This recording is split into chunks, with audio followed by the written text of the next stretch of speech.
রাজশাহী জেলার শস্য ভাণ্ডার বরেন্দ্র অঞ্চল ৭২.৭২ বর্গ কিলোমিটারের সিটি কর্পোরেশন নিয়ে গঠিত রাজশাহী সদর আসন ৩,৬৯,০০০ ভোটার এই নগরের সবথেকে জরুরি কর্মসংস্থান এবং শিল্পের বিকাশ। এই আসনে এবারের ভোটে নগর উন্নয়নের হাজারো ফিরিস্তি নিয়ে প্রার্থীরা ছুটছেন ভোটারদের দ্বারে দ্বারে। এ নিয়ে জানাতে রাজশাহী সদর থেকে যুক্ত হচ্ছেন রাকিবুল হাসান।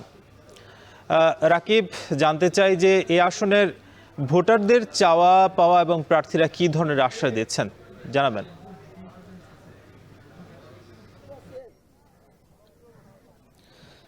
সাকিব, আসলে ত্রয়োদশ জাতীয় সংসদ নির্বাচনকে ঘিরে কিন্তু রাজশাহীর সাধারণ যারা ভোটার রয়েছেন তাদের মূল যে চাহিদা সেটি হচ্ছে আসলে কর্মসংস্থান।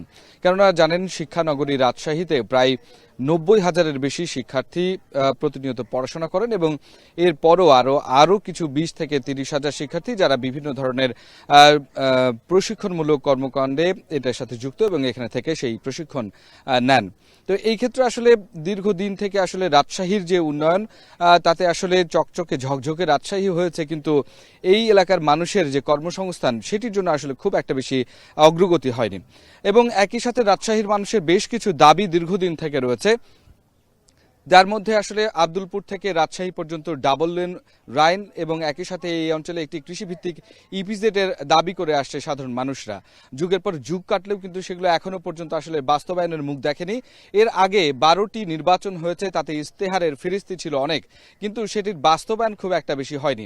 এবং প্রান্তিকের এই ইস্তেহার আসলে কেন্দ্র পর্যন্ত পৌঁছে দেওয়ার জন্য যে নেতৃত্বের প্রয়োজন, সেই নেতৃত্বের বিকাশ কিন্তু রাজশাহীতে এখনো পর্যন্ত হয়নি। এবং এই ত্রয়োদশ জাতীয় সংসদ নির্বাচনে এই দুই আসন থেকে যে ৫ জন প্রার্থী হয়েছেন বা তারা যে দাখিল করেছেন তাদের মনোনয়ন, তারপরে আসলে তাদের থেকে প্রত্যাশা জামাত, বিএনপি এবং অন্যান্য দলের যে সমস্ত নেতাকর্মীরা রয়েছেন তাদের থেকে এই অঞ্চলের মানুষের ভোটারের প্রত্যাশা যে এই নগর বর্ধিত হবে, এই নগরে আরও বেশি শিক্ষা প্রতিষ্ঠান আসবে এবং শিক্ষা প্রতিষ্ঠানের যে ব্যবস্থাপনা, আবাসন সংকট সেগুলো আসলে কাটিয়ে উঠে একটা সত্যিকার অর্থেই শিক্ষানগরী হিসেবে পরিচিতি পাবে রাজশাহী।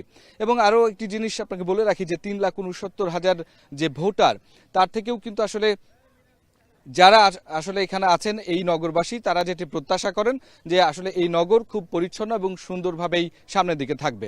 এ নিয়ে আজকে বিকেল ৪টার সময় আমরা রাজশাহীর যে শীর্ষস্থানীয় নেতাকর্মীরা রয়েছেন বিভিন্ন দলের, তাদের সাথে কথা বলবো ভোটারের ইস্তেহারে। সেটি দেখার জন্য দর্শকদের আমন্ত্রণ জানাচ্ছি। তো এই ছিল রাজশাহী থেকে আমাদের কাছে সবশেষ খবর। আম্রপালি, স্বাদে খাঁটি, গুণে ভরপুর, সবার পছন্দের প্রিমিয়াম শরবত, রিয়েল ম্যাজিক ইন এভরি। এখন ঢাকা নিচ্ছে একটা